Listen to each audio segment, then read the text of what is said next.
La Bible en un an, le 16 février, le livre du Lévitique, chapitre 1, verset 1 au chapitre 3, verset 17, le livre des Psaumes, chapitre 35, verset 17 à 28, le livre des Proverbes, chapitre 6, verset 20 à 22, l'évangile de Matthieu, chapitre 9, verset 1 à 17. Le Lévitique, chapitre 1. L'Éternel appela Moïse. De la tente d'assignation, il lui parla et dit : Parle aux enfants d'Israël et dis-leur : lorsque quelqu'un d'entre vous fera une offrande à l'Éternel, il offrira du bétail, du gros ou du menu bétail. Si son offrande est un holocauste de gros bétail, il offrira un mâle sans défaut. Il l'offrira à l'entrée de la tente d'assignation, devant l'Éternel, pour obtenir sa faveur. Il posera sa main sur la tête de l'holocauste, qui sera agréé de l'Éternel, pour lui servir d'expiation. Il égorgera le veau devant l'Éternel, et les sacrificateurs, fils d'Aaron, offriront le sang et le répandront tout autour sur l'autel qui est à l'entrée de la tente d'assignation. Il dépouillera l'holocauste et le coupera par morceaux. Les fils du sacrificateur, Aaron, mettront du feu sur l'autel et arrangeront du bois sur le feu. Les sacrificateurs, fils d'Aaron, poseront les morceaux, la tête et la graisse sur le bois mis au feu sur l'autel.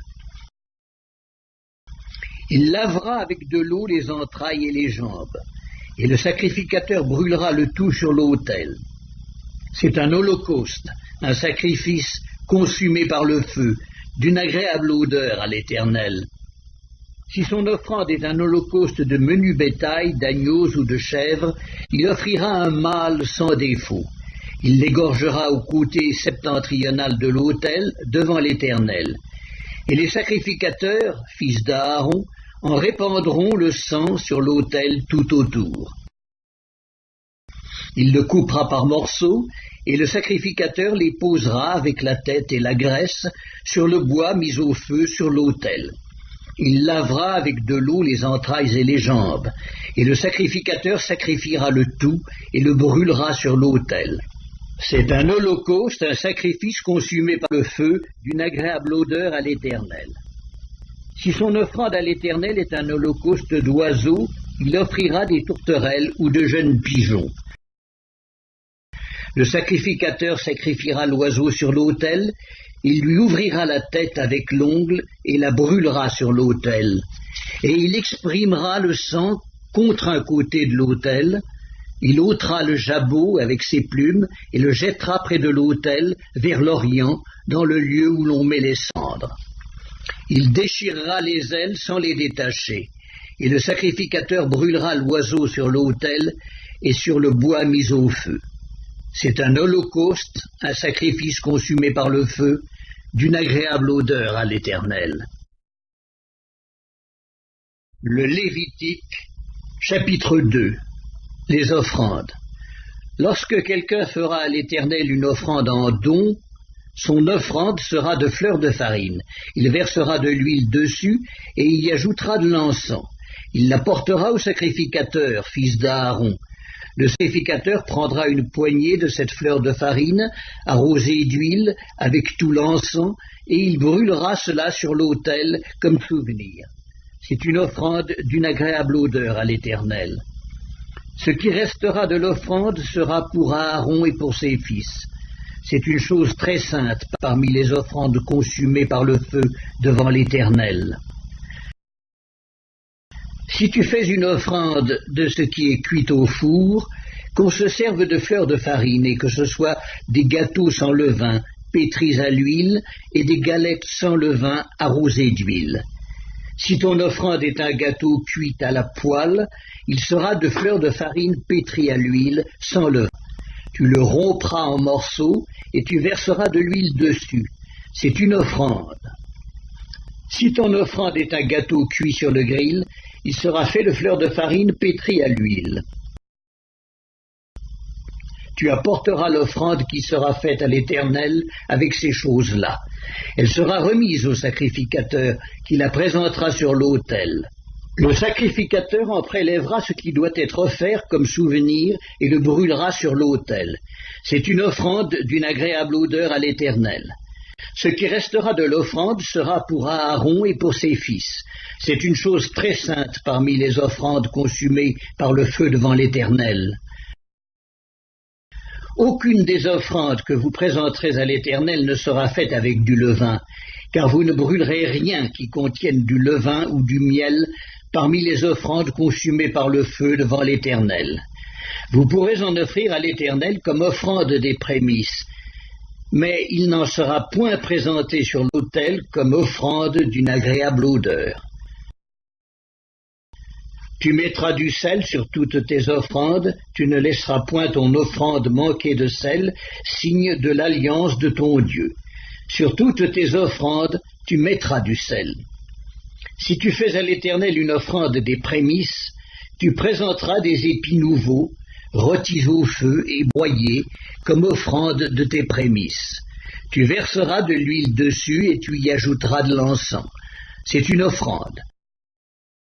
Le sacrificateur brûlera comme souvenir une portion des épis broyés et de l'huile avec tout l'encens. C'est une offrande consumée par le feu devant l'Éternel.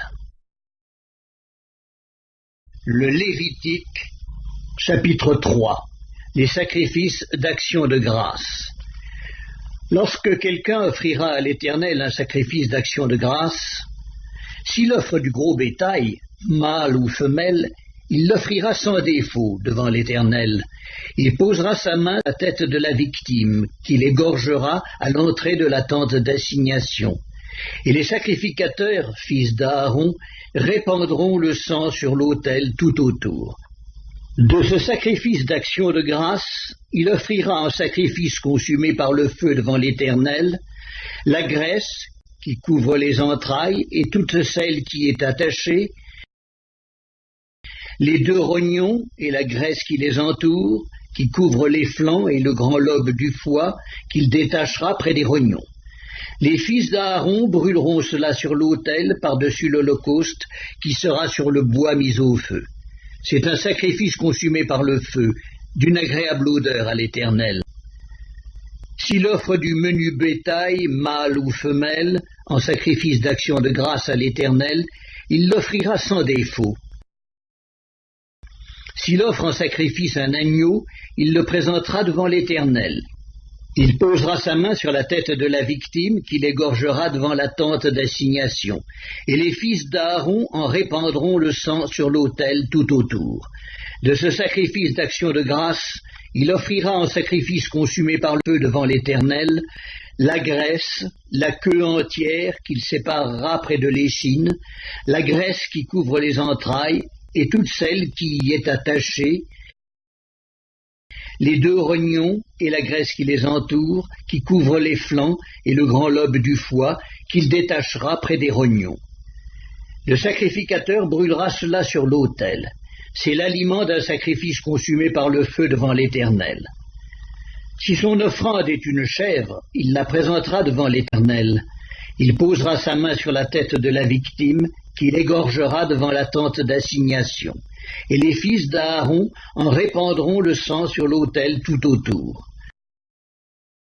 De la victime, il offrira un sacrifice consumé par le feu devant l'Éternel, la graisse qui couvre les entrailles et toute celle qui y est attachée, les 2 rognons et la graisse qui les entoure, qui couvre les flancs, et le grand lobe du foie qu'il détachera près des rognons. Le sacrificateur brûlera cela sur l'autel. Toute la graisse est l'aliment d'un sacrifice consumé par le feu, d'une agréable odeur à l'Éternel. C'est ici une loi perpétuelle pour vos descendants, dans tous les lieux où vous habiterez. Vous ne mangerez ni graisse ni sang. Psaume 35. Seigneur, jusque à quand le verras-tu? Protège mon âme contre leurs embûches, ma vie contre les lionceaux. Je te louerai dans la grande assemblée, je te célébrerai au milieu d'un peuple nombreux. Que ceux qui sont à tort mes ennemis ne se réjouissent pas à mon sujet, que ceux qui me haïssent sans cause ne m'insultent pas du regard, car ils tiennent un langage qui n'est point celui de la paix, ils méditent la tromperie contre les gens tranquilles du pays. Ils ouvrent contre moi leur bouche, ils disent « Ah ah, nos yeux regardent !» Éternel, tu le vois, ne reste pas en silence. Seigneur, ne t'éloigne pas de moi. Réveille-toi, réveille-toi pour me faire justice. Mon Dieu et mon Seigneur, défends ma cause. Juge-moi selon ta justice, Éternel mon Dieu, et qu'ils ne se réjouissent pas à mon sujet.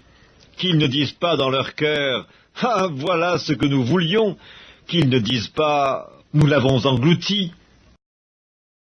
Que tous ensemble ils soient honteux et confus, ceux qui se réjouissent de mon malheur, qu'ils revêtent l'ignominie et l'opprobre ceux qui s'élèvent contre moi, qu'ils aient de l'allégresse et de la joie ceux qui prennent plaisir à mon innocence, et que sans cesse ils disent « Exalté soit l'Éternel qui veut la paix de son serviteur !» Et ma langue célébrera ta justice, elle dira tous les jours ta louange. Livre des Proverbes, chapitre 6. Mon fils, garde les préceptes de ton père et ne rejette pas l'enseignement de ta mère. Lis-les constamment sur ton cœur, attache-les à ton cou. Ils te dirigeront dans ta marche, ils te garderont sur ta couche, ils te parleront à ton réveil. Matthieu, chapitre 9. Jésus étant monté dans une barque, traversa la mer et alla dans sa ville. Et voici, on lui amena un paralytique couché sur un lit. Jésus, voyant leur foi, dit au paralytique, « Prends courage, mon enfant, tes péchés te sont pardonnés. » Sur quoi, quelques scribes dirent au-dedans d'eux, « Cet homme blasphème. » Et Jésus, connaissant leurs pensées, dit, « Pourquoi avez-vous de mauvaises pensées dans vos cœurs? Car lequel est le plus aisé de dire, « Tes péchés sont pardonnés » ou de dire, « Lève-toi et marche ». Or, afin que vous sachiez que le Fils de l'homme a sur la terre le pouvoir de pardonner les péchés, « Lève-toi, dit-il au paralytique, prends ton lit et va dans ta maison. » Et il se leva et s'en alla dans sa maison. Quand la foule vit cela, elle fut saisie de crainte, et elle glorifia Dieu qui a donné aux hommes un tel pouvoir. De là, étant allé plus loin, Jésus vit un homme assis au lieu des péages qui s'appelait Matthieu. Il lui dit « Suis-moi ». Cet homme se leva et le suivit. Comme Jésus était à table dans la maison, voici, beaucoup de publicains et de gens de mauvaise vie vinrent se mettre à table avec lui et avec ses disciples.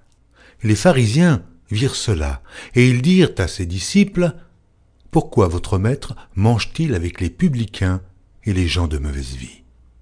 Ce que Jésus ayant entendu, il dit, « Ce ne sont pas ceux qui se portent bien qui ont besoin de médecins, mais les malades.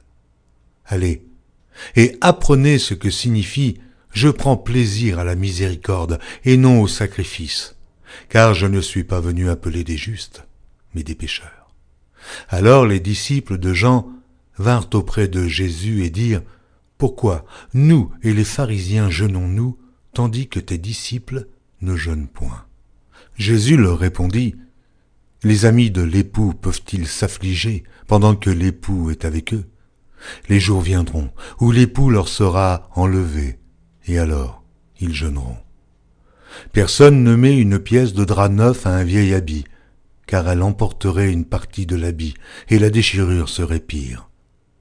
On ne met pas non plus du vin nouveau dans de vieilles outres, autrement les outres se rompent, et le vin se répand, et les outres sont perdues. Mais on met le vin nouveau dans des outres neuves, et le vin et les outres se conservent.